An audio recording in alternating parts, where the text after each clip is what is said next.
محمد كما صليت على إبراهيم وعلى آل إبراهيم إنك حميد مجيد.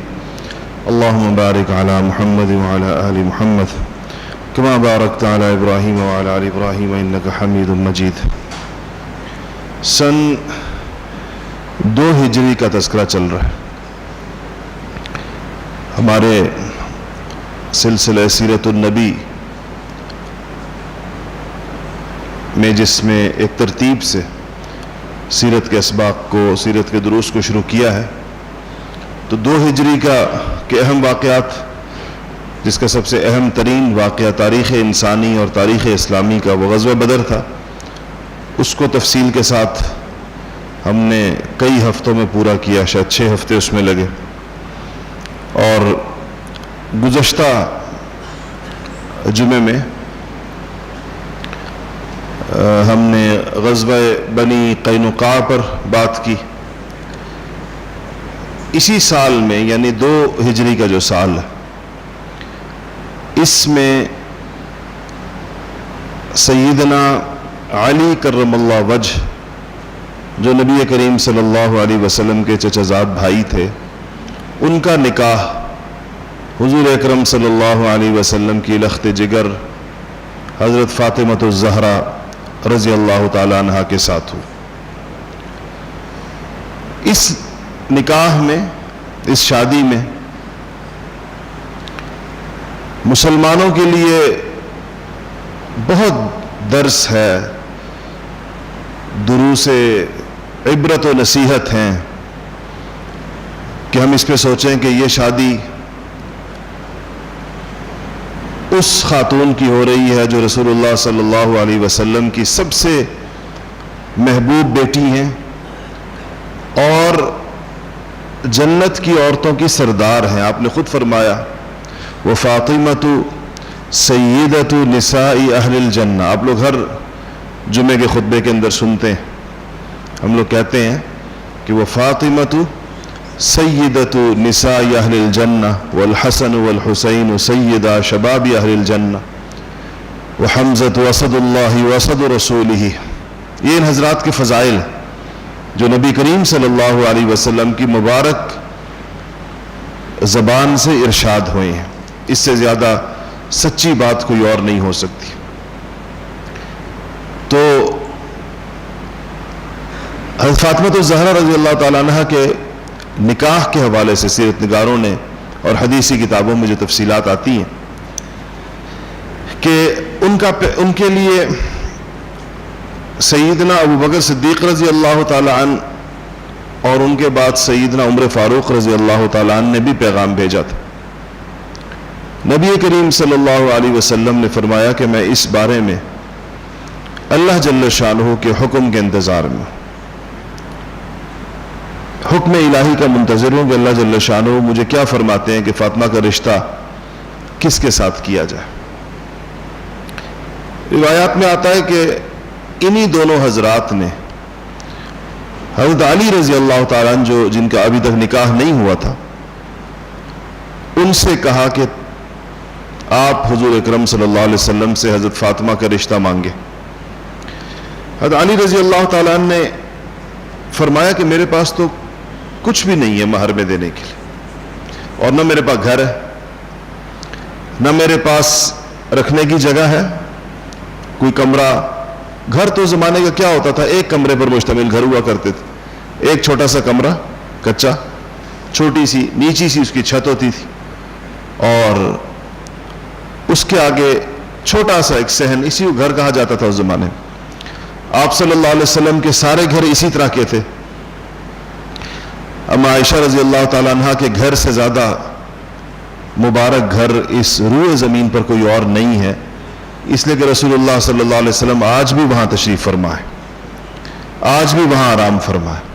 اما عائشہ فرماتی کہ میرا گھر ایک کمرے پر مشتمل تھا اور ہم نے اسی کمرے کے اندر پردہ لگایا ہوا تھا. تو حضور اکرم صلی اللہ علیہ وسلم کے پاس جب کوئی مہمان گھر میں آتا تھا، بیٹھک نہیں تھی گھر کے اندر، اسی کمرے میں پردے کے پیچھے میں چلی جاتی تھی اور آپ صلی اللہ علیہ وسلم ان سے پردے کے دوسری طرف ملاقات فرمایا کرتے تھے. اماں کہتی ہیں کہ جب ہم آپ صلی اللہ علیہ وسلم رات کو تہجد کے لیے اٹھتے تھے تو اس کمرے میں اتنی جگہ نہیں تھی کہ جہاں آپ پیشانی زمین پر رکھ سکیں، تو آپ جب سجدے میں جانا چاہتے تھے تو میں اپنی ٹانگیں سمیٹ لیتی تھی تو آپ سجدہ فرماتے تھے، جب آپ قیام کرتے تھے تو میں اپنی ٹانگیں سیدھی کر لیتی تھی۔ اس طرح آپ تہجد پڑھا کرتے تھے اپنے اس حجرے میں، جو کائنات کا علماء کا اس پہ آرا ہے کہ وہ کہ حجرہ عائشہ افضل ہے یا کعبۃ اللہ افضل ہے، کہ رسول اللہ صلی اللہ علیہ وسلم کا جسد مبارک جہاں پر آج بھی زمین کے جس حصے کو ٹچ کر رہا ہے، جس کو مس کر رہا ہے، کہ وہ کائنات کے اندر سب سے اونچا ترین ٹکڑا زمین کا کون سا ہے؟ کیا وہ ٹکڑا جس پہ اللہ کا گھر بیت اللہ قائم ہے، یا وہ ٹکڑا جس پہ رسول اللہ آرام فرما ہے؟ تو بعض علماء نے کہا ہے کہ اللہ جل شانہ کو، یہ اصل میں ایک بعض جگہوں پر یہ بحث ہے کتابوں میں کہ مکہ مکرمہ افضل ہے یا مدینہ منورہ افضل ہے، دونوں میں سے تو دونوں طرف کے اقوال ہیں، لیکن ظاہر بات ہے کہ مکہ مکرمہ کی اپنی ایک فضیلت ہے اور ایک بہت بڑی شان ہے، اور اللہ جل شانہ کا گھر ہونے کی وجہ سے، بیت اللہ کی وجہ سے، نبی کریم صلی اللہ علیہ وسلم کے مدینہ تشریف لے جانے کی وجہ سے مدینہ منورہ کو بھی عظمت حاصل ہوئی اور شان حاصل ہوئی۔ تو حضرت فاطمہ الزہرا رضی اللہ تعالی عنہا کی شادی کی جو نکاح کی جو بنیاد بنی کہ ان دونوں حضرات نے، حضرات شیخین سیدنا ابوبکر صدیق رضی اللہ تعالی عنہ اور سیدنا عمر فاروق رضی اللہ تعالی عنہ نے علی کو یہ مشورہ دی۔ علی کو یہ اشکال ہوا کہ میرے پاس تو کچھ ہے نہیں، ظاہر بات ہے کہ نکاح کے اندر مہر ہونا تو ضروری ہے اور گھر ہونا بھی ضروری ہے، بیوی کو انسان ماں باپ کے گھر سے لے کر جاتا ہے تو کوئی اس زمانے کا صحیح لیکن ایسا گھر تو ہوتا ہے۔ تو حضرت علی رضی اللہ تعالیٰ عنہ فرماتے ہیں کہ میرے پاس تھا تو کچھ نہیں، لیکن نبی کریم صلی اللہ علیہ وسلم تو میرے مربی بھی تھے، مجھے پالا بھی تھا۔ میں نے آپ کو بہت شروع میں بتایا تھا کہ جناب ابو طالب سے ان کے دو صاحبزادے نبی کریم صلی اللہ علیہ وسلم اور حضرت عباس لے کر گئے تھے، اور تو حضرت علی کو نبی کریم صلی اللہ علیہ وسلم لے آئے تھے اور حضرت جعفر کو حضرت عباس لے گئے تھے، اور اس سے لے کر گئے تھے کہ تاکہ ان کا کچھ بوجھ ہلکا ہو، ان کے کچھ حالات ٹھیک نہیں تھے۔ حضرت علی تو بچپن سے حضور کے پاس تھے، تو انہوں نے کہا کہ میرے پر آپ صلی اللہ علیہ وسلم اتنے مہربان تھے کہ ان کی مہربانیوں کو دیکھتے ہوئے مجھے اس کی خیال آیا کہ مہر نہ بھی ہو تو میں حضور سے بات کر سکتا۔ کہتے میں گیا اور حضور اکرم صلی اللہ علیہ وسلم کے پاس بیٹھ گیا، لیکن حجاب کی وجہ سے، شرم و حیا کی وجہ سے میرے لیے یہ کہنا مجھے مشکل ہو رہا تھا کہ میں کس مقصد کے لیے آیا ہوں۔ تو آپ صلی اللہ علیہ وسلم نے خود ہی مجھ سے دریافت فرمایا کہ کیا تم فاطمہ کے رشتے کے لیے آئے ہو؟ تو میں نے کہا یا رسول اللہ جی میں اس مقصد کے لیے آیا۔ تو آپ نے پوچھا مہر میں دینے کے لیے کوئی چیز ہے تمہارے پاس؟ حضرت علی فرماتے ہیں کہ میں نے کہا کہ نہیں میرے پاس کچھ نہیں۔ آپ نے فرمایا وہ زرہ کہاں گئی جو تمہارے پاس غنیمت کے اندر آئی تھی؟ فرمایا میں نے کہا جی وہ تو ہے۔ تو آپ نے فرمایا کہ اسی کو بیچ دو اور اس سے کچھ اپنے کپڑے، کچھ بیوی کے لیے کپڑے اور جو مہر وغیرہ ہے وہ دے دو۔ تو کہنے لگے کہ میں نے وہ زرہ اٹھائی اور بازار کی طرف چل پڑا، تو سامنے سے عثمان غنی رضی اللہ تعالیٰ عنہ آ رہے تھے، اور عثمان کا مال اللہ جل شانہ نے ایسا خیر کے کاموں کے لیے قبول فرمایا ہوا تھا کہ جہاں خیر کی کوئی چیز تھی، موقع آیا ہے، تو ایسے عثمان غنی کی پائی پائی اس کے اندر استعمال ہوئی۔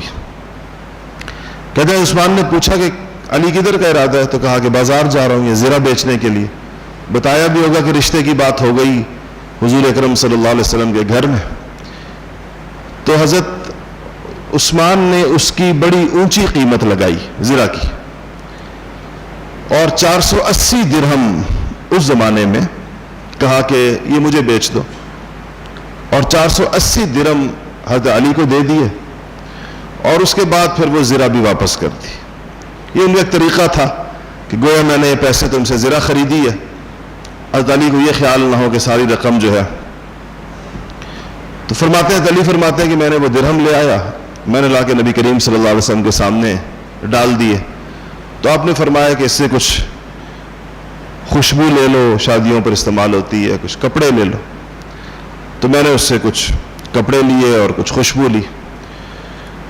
نبی کریم صلی اللہ علیہ وسلم نے اپنی صاحبزادی کو جو سامان دیا شادی کے موقع پر, نیا گھر بن رہا تھا اور شوہر کی مالی حالت تو آپ کے سامنے, گھر تو ان کے پاس تھا نہیں, کرائے کے اوپر ایک کمرہ کہیں پر انہوں نے لیا تھا, شاید وہ انہی پیسوں سے لیا ہو جو زرہ بیچی, 1-2 مہینے کا کرایہ دیا ہوگا.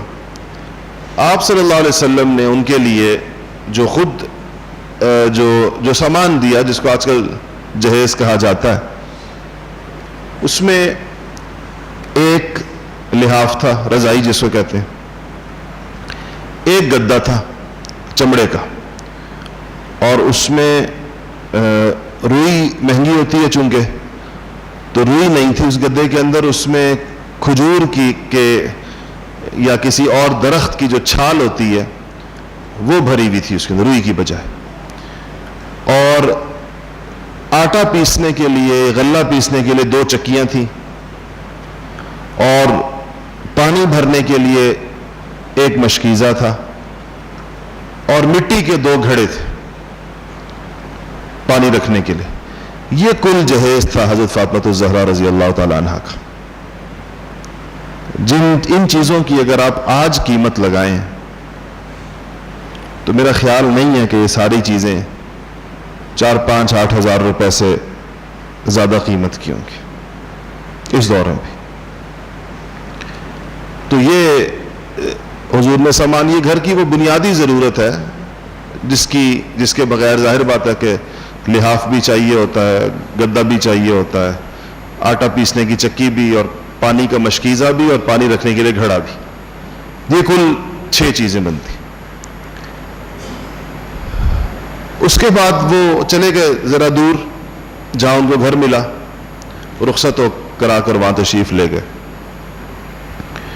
تو نبی کریم صلی اللہ علیہ وسلم کے جو گھر تھے, جو آج بھی ہیں, آپ حجرہ عائشہ آپ لوگوں کے سامنے, روضہ شریف جس کو ہم کہتے ہیں, یہ حجرہ عائشہ کا گھر ہے. اس کے بالکل سامنے حفصہ کا گھر تھا جہاں پر آج کل ہم لوگ کھڑے ہو کے صلاۃ والسلام پڑھتے ہیں, معاجہ شریف جس کو کہتے ہیں. اور اسی جگہ باقی ازواج کے حجرے بھی تھے. کسی کا رخ اس طرف تھا مسجد کی طرف, اور کسی کا رخ دوسری طرف تھا بقیع کی طرف. آپس میں دیواریں پیچھے سے ملی ہوئی تھی ان حجروں کی, جو ایک ایک کمرے کے اوپر مشتمل تھے. یہ گھر تقریباً سارے ایک انصاری صحابی تھے جن کا نام حارثہ ابن نعمان تھا, یہ ان کے دیے ہوئے تھے. انہوں نے نبی کریم صلی اللہ علیہ وسلم کو ہدیے میں, یہ گھر پہلے اسی جگہ ان کا اپنا گھر بھی تھا, اور اب ایک ہی گھر ان کے پاس رہ گیا تھا جو حضرت عائشہ کے حجرے کے ساتھ تھا, جو آج ہی مسجد نبوی کے اندر موجود ہے. اگر روضہ شریف کی ایک طرف کی دیوار کو آپ دیکھیں تو یہ حجرہ عائشہ کی دیوار ہے, اور اگر آپ قبلے کے دوسری طرف, یعنی قبلے کی اس طرف تو عائشہ کے گھر کی دیوار ہے, اگر آپ قبلے کے دوسری طرف والی دیوار کو دیکھیں جو سبز رنگ کی جالی جو لگی ہوئی ہے ساری, تو یہ حضرت فاطمہ کا گھر یہی تھا. یہ گھر حارثہ ابن نعمان کے اپنے پاس تھا, آخری رہ گیا تھا, باقی گھر تو نبی کریم صلی اللہ علیہ وسلم کو انہوں نے سارے دے دیے تھے. تو فاطمہ کو رضی اللہ تعالی عنہا کو چونکہ بہت ہی لاڈلی تھی, بڑی پیاری تھی حضور اکرم صلی اللہ علیہ وسلم کو, تو انہوں نے کہا کہ حضرت علی سے کہا کہ یہ گھر اگر حارثہ ہمیں دے دیں تو ہم حضور کے ساتھ دیوار سے دیوار مل جائے گی, حضور کے پاس آ جائیں گے. حضرت علی نے فرمایا کہ مجھے تو اچھا نہیں لگتا. حضرت حارثہ نے اپنے سارے گھر رسول اللہ کو پیش کر دی, اور مجھے تو کہنا ان سے مشکل ہوتا ہے.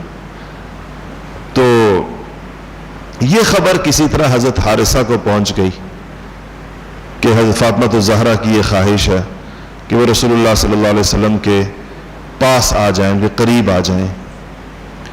تو وہ حضور کی خدمت میں حاضر ہوئے اور انہوں نے کہا کہ یا رسول اللہ,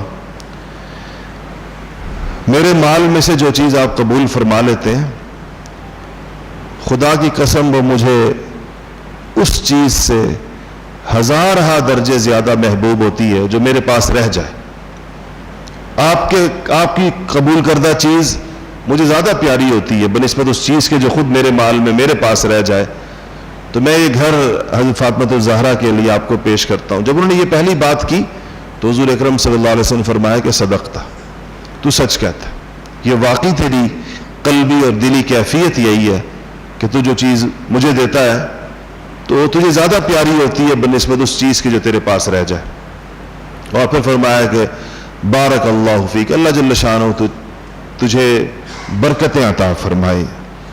یہ برکت کی دعا عطا دی نبی کریم صلی اللہ علیہ وسلم نے حارثہ بن نعمان کو.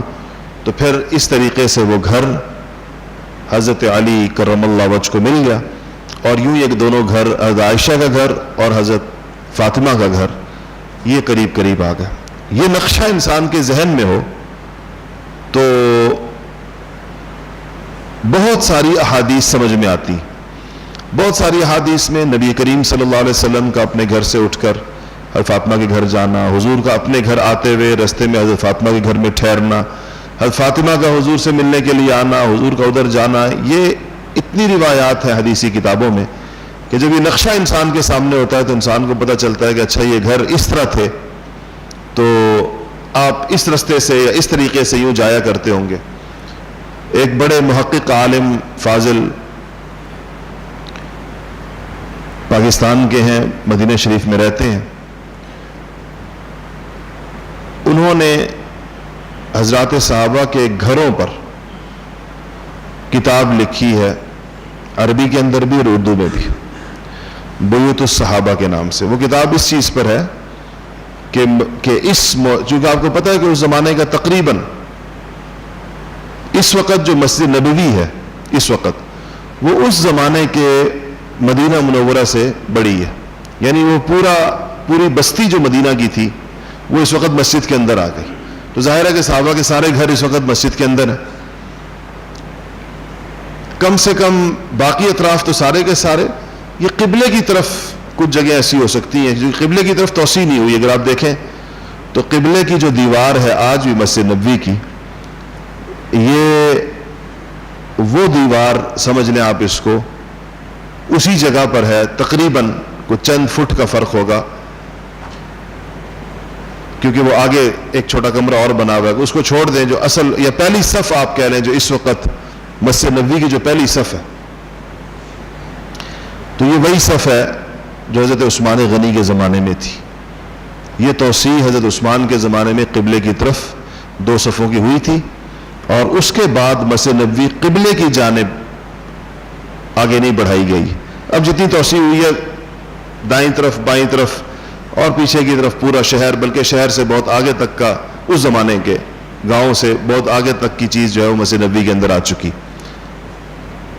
تو اس سے اس نقشے کو اگر انسان کے سامنے کو، صحابہ کے گھر بیشتر گھر جو ہے وہ مسجد نبوی کے اندر ہے. اس وقت وہ کہاں پر ہے، کون سا گھر کس ستون کے ساتھ ہے، کون سا گھر کس طرف سے ہے، اس پر بڑی تحقیق کی ہے مولانا ڈاکٹر الیاس عبدالغنی صاحب نے، اور انہوں نے اس کے اوپر بڑی محققانہ کتابیں لکھی، کئی کتابیں لکھی، اور اس میں ان گھروں کو باقاعدہ لوکیٹ کیا کہ وہ یہ جگہ جو ہے ان 2 ستونوں کے درمیان کی جو جگہ ہے یہ فلانے صحابی کا گھر تھا، یہ فلانے صحابی کا گھر تھا، فلانے صحابی. وہ انسان کے سامنے تو اس زمانے کی پوری بستی کا نقشہ قائم ہوتا. علماء نے، سیرت نگاروں نے اس سے بھی آگے بڑھ کر آج کل جو ماڈلز بنائے جاتے ہیں ان کے ذریعے سے بھی اس زمانے کے مدینہ منورہ کو بنایا ہے دوبارہ سے، اور اس سے بہت واضح طور پر پتہ چلتا ہے کہ کس صحابی کا گھر کس جگہ تھا، ازواج مطہرات کے حجرے کیسے تھے، پھر ان گھروں کی لمبائیاں چوڑائیاں، ان کے کمرے، ان کے صحن، ان کی پیمائشیں، ان کی چھتیں، ان کا میٹیریل، اس سب چیزوں پر بھی بڑی تحقیق ہوئی. اور ایک ایک چیز محفوظ کی گئی ہے کہ آپ کے زمانے میں جن صحابہ کے گھر تھے یا جو آپ کے حجرے تھے ان کی پیمائش کیا تھی، کمرے کتنے تھے، کس چیز سے بنے ہوئے تھے، چھتیں کتنی اونچی تھیں، فرش کیسے ہوتے تھے، صحن کیسے ہوتے تھے. یہ ساری چیزیں سیرتی کتابوں کے اندر بہت تفصیل کے ساتھ محفوظ، اور اس کو دیکھتے ہوئے کوئی بھی اگر ماڈل بنایا جائے بالکل صحیح وہ بن سکتا ہے کہ یہ نقشہ تھا اس زمانے کا اور یہ ترتیب تھی اس زمانے کی. تو ان کی اس طریقے کے ساتھ ان کی شادی ہوئی اور اس طریقے کے ساتھ وہ ساتھ والے گھر میں آئیں اور حضور اکرم صلی اللہ علیہ وسلم کو یہ تسلی ہوئی کہ فاطمہ الزہرا ان کے قریب ہیں.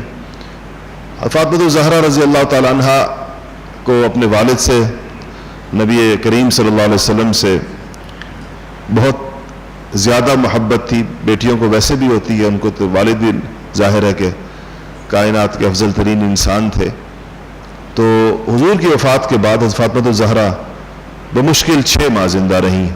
حضور کی باقی تینوں بیٹیوں کا اور آپ کے 4 بیٹوں کا، یعنی آپ کی کل جو 8 اولادیں ہیں ان میں سے 7 کا انتقال حضور کی زندگی میں ہو گیا تھا، اور صرف فاطمہ الزہرا آپ کی وفات کے وقت زندہ تھی اور حضور کی وفات کے 6 مہینے کے بعد ان کا بھی انتقال ہو گیا. وہ مشہور روایت ہے جو آپ نے اپنے مرض الوفات میں ان کو بلایا تھا فاطمہ کو، اور ان سے کہا تھا کہ میں اپنے بیماری کے بارے میں بتایا تھا کہ میں شاید اس بیماری سے صحت یاب نہ ہو سکوں. تو اس پر وہ روئی تھی. حضرت عائشہ چونکہ حجرے میں تھے تو حضرت عائشہ فرماتی ہیں کہ میں نے دیکھا کہ یہ حضور نے کوئی بات ان کے کان میں کہی، اس پر وہ روئی ہیں. پھر ایک دوسری بات آپ نے کہی تو اس پر وہ ہنسی، اور وہ دوسری بات یہ تھی کہ آپ نے کہا کہ فاطمہ میرے جانے کے بعد تم مجھ سے سب سے پہلے آ کر ملو گی. اس پر وہ خوش ہو گئے، حالانکہ یہ ان کی بھی موت کی خبر تھی، اس پہ خوش ہوئی. عائشہ فرماتی میں نے پھر فاطمہ سے پوچھا بعد میں حضور کی وفات وصال کے بعد، میں نے پوچھا کہ اگر تم مجھے بتاؤ کہ وہ کیا بات تھی جو اس دن تم باپ بیٹی کے درمیان ہوئی اور تم اس پر ایک دفعہ روئی اور ایک دفعہ تم ہنسی، تو اس پر فاطمہ نے بتایا کہ حضور نے مجھے میرے کان میں یہ ارشاد فرمایا. تو یہ جو شادی ہے یہ 2 ہجری میں ہوئی ہے، اور 3 ہجری میں ان کے گھر حضرت سیدنا امام حسن رضی اللہ تعالیٰ عنہ کی پیدائش ہوئی اگلے سال، اور پھر 4 ہجری کو سیدنا امام حسین رضی اللہ تعالیٰ عنہ کی پیدائش 1 سال کے فرق کے بعد اسی مبارک خاندان کے اندر ہوئی ہے. کتنا ہی مبارک گھرانہ ہے کہ باپ علی مرتضیٰ ہیں، شیر خدا اور خلیفہ راشد، رسول اللہ صلی اللہ علیہ وسلم کے چچا زاد بھائی بھی ہیں، داماد بھی ہیں. ماں جنت کی عورتوں کی سردار ہیں، حضور کی لخت جگر ہیں، اور بیٹے جنت کے نوجوانوں کے سردار ہیں، حضور کے نواسے ہیں، اور آپ کو انتہائی پیارے ہیں. حدیثی کتابوں میں جو چیزیں ان کے بارے میں آتی ہیں وہ اس کا ذکر ہوتا رہتا ہے. تو یہ 2 ہجری کی کے مشہور واقعات تھے. بڑی چیز اس میں یہ تھی 3 ہجری کے اندر اگر ہم جائیں تو 3 ہجری میں اور تو بہت ساری چیزیں اور بھی ہیں، سب کا موقع یہاں پر نہیں ہوتا، لیکن جو سب سے اہم واقعہ کہیں جو 3 ہجری کا سب سے بڑا، وہ پھر غزوہ احد ہے. غزوہ احد ٹھیک 1 سال کے بعد، آپ کو میں نے بتایا تھا کہ غزوہ بدر رمضان میں ہوئی تھی 2 ہجری کی. رمضان کے بعد جو مہینہ آتا ہے اس کو شوال کہتے ہیں. تو غزوہ احد جو ہے یہ شوال 3 ہجری کے اندر ہوئی ہے. اور اس غزوے کا باعث یہ بنا کہ جو غزوہ بدر میں قریش کو جو شکست فاش ہوئی، ذلت آمیز، ان کے لوگ مارے گئے، پکڑے گئے، فدیہ دے کر چھوٹے، تو قریش مشرکین مکہ انتہائی زخم خوردہ تھے اور انہوں نے غزوہ بدر کا بدلہ لینے کا ارادہ کیا. بڑے لوگ تو مارے گئے تھے، ابو جہل، امیہ ابن خلف اور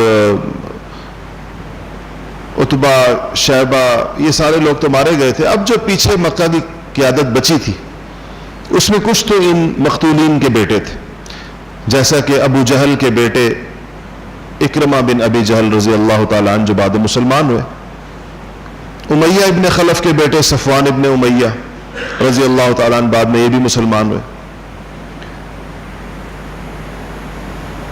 مغیرہ، حضرت خالد ابن ولید ابن مغیرہ کے بیٹے، وہ بھی ابھی تک مسلمان نہیں ہوئے تھے احد. لیکن جو قیادت تھی، جو بالکل ٹاپ لیڈرشپ جسے کہا جا سکتا ہے، وہ تھی ابو سفیان رضی اللہ تعالیٰ عنہ کی، جو بعد میں وہ بھی مسلمان ہوئے. لیکن غزوہ احد پر اب بڑے اور یہ جو ابو لہب تھے حضور کے چچا، وہ بدر میں تو نہیں آیا تھا، لیکن بدر کے بعد وہ خود ہی اپنی موت مر گیا تھا مکہ مکرمہ میں. بڑی عبرتناک قسم کی اس کی موت تھی. تو ان لوگوں نے یہ طے کیا, یہ جو مکہ کے لوگ تھے, کہ جس تجارتی قافلے کو ابو سفیان بچا کر لانے میں کامیاب ہو گئے تھے, جو باعث بنا تھا بدر کے غزوے کا, اس قافلے سے, اس تجارت سے جتنا منافع ہوا ہے وہ سارا کا سارا منافع اس فنڈ میں ڈال دیا جائے گا جس کے ذریعے سے ایک فیصلہ کن جنگ مسلمانوں کے ساتھ لڑی جائے گی. اور وہ بہت بڑی تجارت تھی جو اس قافلے میں ہوئی تھی. اور سیرت نگاروں نے لکھا ہے کہ یہ جو رقم تھی, جو پروفٹ تھا اس قافلے کا, وہ تقریباً 50,000 دینار تھا. 50,000 دینار کا مطلب یہ ہے کہ سارا سونا تھا. یہ دینار سونے کے سکے کو کہتے ہیں. تو یہ سارا کا سارا اس کام کے لیے جمع کر دیا گیا. اور جو عربوں کا مزاج ہے, جن گھروں میں لاشیں گئی تھیں ان کے لوگوں کو خوب برنگیختہ کیا گیا. جن کو لوگ پکڑے گئے تھے, فدیہ دے کر آئے تھے, ان میں بھی ایک انتقامی جذبات تھے. تو بہت زور و شور کے ساتھ اس جنگ کی تیاری ہوئی, اور اتنا بڑا لشکر تیار ہوا جو ابھی تک جتنے بھی غزوات ہوئی ہیں بہت سے پہلے بدر کے علاوہ بہت ساری ہوئی ہیں چھوٹی چھوٹی, ان سب غزوات سے بڑا لشکر. کیونکہ آپ کو میں نے بتایا تھا, آپ کو یاد ہوگا کہ بدر میں 300 لوگوں کے چلے جانے کے بعد, بدر میں لوگ تیار تو 1300 ہوئے تھے ادھر مکہ سے قریش کے, پھر 300 لوگ درمیان میں نکل گئے تھے تو 1000 لوگ رہ گئے تھے. تو 1000 لوگ پہنچے تھے بدر کے میدان میں. احد کے اندر یہ تعداد جو تھی یہ 3000 تھی. 3000 لوگ تھے. قریش نے ایک اور کام بھی کیا تھا, اور وہ یہ کیا تھا کہ اس دفعہ عورتوں کا ایک دستہ بھی ساتھ رکھا تھا. اور یہ عورتوں سے مراد یہ نہیں کہ کوئی لونڈیاں تھیں یا باندیاں تھیں یا کوئی گرے پڑے گھرانوں کی. قریش کی جو صف اول کی قیادت تھی ان کی گھر والیاں تھیں, ان کی بیٹیاں تھیں, ان کی بیویاں تھیں, اور یہ تعداد 25 سے 30 خواتین کی تھی. اور ان کو ساتھ رکھنے کے 2-3 مقاصد تھے. ایک مقصد تو یہ تھا کہ یہ جوش و جذبہ دلانے والے اشعار کہیں گی, اور جو عربوں کی نفسیات ہے کہ عورتوں کے سامنے وہ شکست تسلیم نہیں کرتے کسی بھی صورت میں. تو یہ تھا کہ کوئی بھاگنے کا نہیں سوچے گا, کیونکہ اگر کوئی اس جنگ سے بھاگا تو یہ اتنی ساری عورتیں گوائیں تو اس کی تو نسلوں کو بھی یہ نہیں بخشیں گی پھر کبھی بھی, اور یہ اشعار کہہ کے بتائیں گی کہ اتنی سارے یہ بندہ جو ہے جنگ سے بھاگا تھا. تو عرب جو تھے وہ عورتوں کے سامنے بزدلی دکھانے کو بزدلی کی سب سے بدترین قسم سمجھتے تھے. تو انہوں نے یہ بندوبست بھی کیا ہوا تھا. تیسرا ان کے ذہن میں یہ بھی تھا کہ جب جنگ ہو رہی ہوگی اور ہر جنگ والوں کے ذہن میں یہ ہوگا کہ اگر ہم شکست کھاتے ہیں تو ہماری یہ عورتیں جو ہمارے ساتھ ہیں یہ لونڈیاں بن جائیں گی, باندیاں بن جائیں گی, جنگی قیدیوں کے طور پر ہاتھ میں آ جائیں گی, تو یہ بھی ایک جذبہ بڑھانے کا سبب بنے گا. تو اس لیے انہوں نے اس میں عورتوں کو ساتھ رکھا تھا.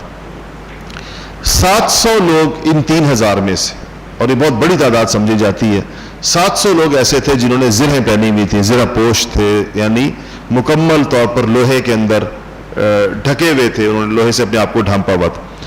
200 گھوڑے تھے اس قریش کے سامان میں. 3000 اونٹ ان کے پاس تھے, جس میں سے کچھ سواری کے, بار برداری کے, سامان اٹھانے کے, اور کچھ ذبح کر کے کھانے کے. یہ سارے مقاصد اس کے اندر. 5 شوال کو یہ لشکر جو ہے قریش کا, شوال کی 5 تاریخ کو یہ روانہ ہوا ہے مکہ مکرمہ سے. سیدنا عباس رضی اللہ تعالی عنہ, آپ کو پتا ہے کہ بدر میں قید ہو کر آئے تھے, فدیہ دیا تھا اور اسلام بھی قبول کیا تھا. اسلام اس لیے قبول کیا تھا کہ آپ صلی اللہ علیہ وسلم نے اس مال کا ان کو بتایا تھا جس کا یہ انکار کر رہے تھے. انہوں نے کہا میرے پاس پیسے نہیں ہیں. حضور نے کہا کہ وہ پیسے کدھر گئے جو آپ اپنی اہلیہ ام فضل کو دے کر آئے ہیں. اس پر انہوں نے کلمہ پڑھا تھا کہ اس خبر تو میرے اور ام فضل کے علاوہ کسی اور کو خبر نہیں تھی اس پیسے کی, آپ نے بتا دیا تو اس کا مطلب ہے کہ آپ اللہ کے نبی ہیں. تو وہ تھے, انہوں نے یہ کیا. مسلمان تو ہو کر آ گئے تھے لیکن رہ مکہ میں ہی رہے تھے, اور وہ مکہ ہی میں مقیم رہے آخر تک. ان کو جب یہ تیاری کا دیکھ لیا انہوں نے سارا کو, تو انہوں نے ایک تیز رفتار قاصد کو جو 3 دن میں مدینہ پہنچ گیا, ورنہ تو مدینہ کا سفر 1 ہفتے کا, 3 دن میں مدینہ پہنچنے والے ایک بندے کو کسی تیز رفتار سواری کے اوپر یہ پیغام یا خط دے کر نبی کریم صلی اللہ علیہ وسلم کے پاس بھیجا کہ قریش اس تیاری کے ساتھ اور اس لاؤ لشکر کے ساتھ اور اتنے افراد کے ساتھ اور اتنے ساز و سامان کے ساتھ آپ سے جنگ کرنے کے لیے مکہ سے نکل گئے. یہ قاصد پہنچا, نبی کریم صلی اللہ علیہ وسلم نے صحابہ کو جمع کیا اور ان کو سارا بتایا. اس کے بعد آپ نے یہاں سے ایک صحابی کو بھیجا اور آپ نے کہا کہ جاؤ اور جا کر تیزی سے وہاں جاؤ اور اندازہ لگاؤ کہ کتنی تعداد ہے قریش کی. تو وہ گئے اور اس رستے میں جہاں پر قریش ابھی آ رہے تھے وہ تیزی سے وہاں پہنچے اور لشکر کا اندازہ لگایا اور واپس آ کے رسول اللہ صلی اللہ علیہ وسلم کو ٹھیک ٹھیک بتایا. بالکل درست اندازہ تھا ان کو, ان کا کہ 3000 کے لگ بھگ لوگ ہیں. تو اس کے بعد حضور اکرم صلی اللہ علیہ وسلم کے حجر مبارک کے اوپر, مسجد نبوی کے اوپر, مدینہ کے منورہ کے راستوں کے اوپر آپ صلی اللہ علیہ وسلم نے پہرے بٹھا دیے. اور یہ جو 3 لوگ ہیں صحابہ میں سے, نام آپ کو اگر یاد رہیں تو, یہ نبی کریم صلی اللہ علیہ وسلم کے پہرے پہ کھڑے ہوئے اور یہ تینوں اپنے قبائل کے بڑے تھے. حضرت سعد ابن عبادہ خزرج کے بڑے تھے اور حضرت سعد ابن معاذ اور اسید ابن حزیر یہ اوس کے بڑے سمجھے جاتے تھے, آپس میں چچا زاد بھائی بھی تھے. یہ لوگ تو تلواریں لے کر نبی کریم صلی اللہ علیہ وسلم کے حجرے کے باہر اور مسجد نبوی کے باہر یہ لوگ کھڑے ہو گئے. لشکر ابھی دور تھا. جب تعداد کا اندازہ ہو گیا تو نبی کریم صلی اللہ علیہ وسلم, یہ جمعے کی رات تھی, آپ نے صحابہ کو بلایا کہ مشورہ کریں کہ اس جنگ کو کیسے, کہاں اور کس طریقے کے ساتھ لڑنا ہے. لشکر بہت بڑا تھا, شاید اس زمانے کی مدینہ کی پوری آبادی سے بھی زیادہ بڑا لشکر تھا. 3000 بہت بڑی تعداد تھی, ساز و سامان بھی بہت تھا جنگ. تو صحابہ میں 2 آراء ہوئی. بڑے صحابہ, اکابر صحابہ اور تجربہ کار حضرات جتنے تھے, انہوں نے کہا کہ مدینہ میں رہ کر مقابلہ کیا جائے. اور نوجوان صحابہ اور خاص طور پر وہ حضرات جو بدر میں شریک نہیں ہو سکے تھے کسی وجہ سے, ان کا اصرار ہوا کہ نہیں, باہر نکل کر میدان میں جنگ لڑی جائے. اور وہ شوق شہادت سے اور جذبہ شجاعت سے بڑے بیتاب تھے اور انہوں نے بڑا اصرار کیا انہوں نے اس بات. ان اصرار کرنے والوں میں سیدنا حمزہ رضی اللہ تعالیٰ عنہ بھی تھے جو حضور کے چچا تھے. انہوں نے تو حضور سے کہا کہ اگر آپ باہر نکل کر جنگ کرنے کا فیصلہ نہیں کرتے, تو حمزہ نے تو اپنے چچا ہونے کا وہ کیا اور کہا کہ میں اس وقت تک کھانا نہیں کھاؤں گا جب تک آپ یہ فیصلہ نہیں کرتے کہ ہم باہر نکل کر لڑیں گے. تو اس پر آپ صلی اللہ علیہ وسلم نے فرمایا کہ ٹھیک, باہر نکل کے لڑیں گے. لیکن آپ نے 2 خواب دیکھے تھے اور ان دونوں خوابوں میں کی بڑی واضح تعبیر تھی. آپ نے صحابہ کو بتایا بھی سے. آپ نے ایک خواب یہ دیکھا کہ میں ایک مضبوط, یعنی ایک زرہ میں نے پہنی ہوئی ہے مضبوط قسم کی لوہے کی, لیکن ایک گائے ذبح کی جا رہی ہے. اور اس میں آپ کو یہ اشارہ تھا کہ زرہ سے مراد مدینہ منورہ ہے, کہ اگر مدینہ منورہ میں رہ کر جنگ کی جائے تو زیادہ فائدہ ہوگا. اور جو گائے ذبح ہو رہی ہے اس پر آپ نے اس کی تعبیر یہ ارشاد فرمائی کہ اس جنگ میں میرے صحابہ میں سے بعض لوگ شہید ہوں گے اس جنگ کے اندر. اسی طرح آپ نے خواب دیکھا کہ آپ کو ایک تلوار دی گئی ہے اور اس تلوار کو جب آپ نے ہلایا تو اس کے کچھ دندانے ٹوٹ کر گر گئے. پھر آپ نے دوبارہ جب اس کو ہلایا تو وہ تلوار دوبارہ صحیح ہو گئی. تو آپ نے اس کی تعبیر یہ ارشاد فرمائی کہ اس جنگ کے اندر صحابہ شہید ہوں گے. اور دندانے ٹوٹنے کا مطلب یہ ہے کہ اس جنگ کا نتیجہ بالکل مسلمانوں کے حق کے اندر 100% درست برآمد نہیں ہوگا, لیکن اس کے بعد جو جنگیں ہوں گی, دوبارہ جو تلوار ہلائی اور وہ ٹھیک ہو گئی, وہ نتائج مسلمانوں کے حق کے اندر ہوں گے. ان خوابوں سے بھی کی وجہ سے بھی آپ کا رجحان اسی طرف تھا کہ جنگ مدینہ کے اندر رہ کے لڑی جائے. لیکن صحابہ نے, وہ نوجوان صحابہ نے اصرار کیا اور بڑے شوق کے ساتھ کیا اور بڑے اس سے کیا. تو آپ نے فرمایا کہ ٹھیک, اب جنگ باہر لڑی جائے گی. یہ فرما کر آپ اپنے حجرے میں تشریف لے گئے. آپ حجرے میں تشریف لے گئے اور آپ کے ساتھ سیدنا ابوبکر صدیق, عمر فاروق, یہ حضرات بھی حجرے میں چلے گئے. تو جب آپ حجرے میں گئے تو باہر جو صحابہ بڑے رہ گئے تھے انہوں نے نوجوان صحابہ سے کہا کہ آپ لوگوں نے سب نے محسوس کیا ہوگا کہ آپ لوگوں کے اصرار پر نبی کریم صلی اللہ علیہ وسلم نے وہ فیصلہ فرمایا جو آپ کے دل کی آواز نہیں تھا.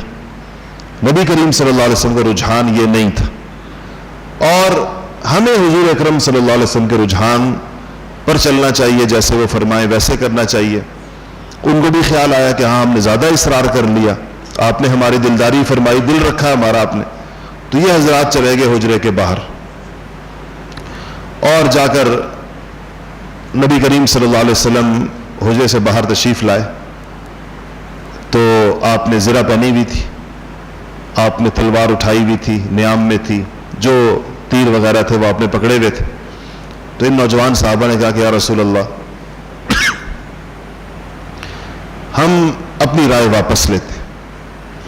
ہمیں اندازہ ہوا اور ہمیں ان دوسرے بڑوں نے سمجھایا بھی صحیح کہ ہم نے آپ پر زیادہ اصرار کر لیا, اور آپ نے اپنے دل کے رجحان کے خلاف فیصلہ کر لیا کہ ٹھیک ہے باہر چل کر جائیں. تو ہم اپنا مشورہ یا اپنی رائے سے دستبردار ہوتے ہیں, جو آپ کے دل میں ہے آپ اس کے مطابق فیصلہ فرمائیں.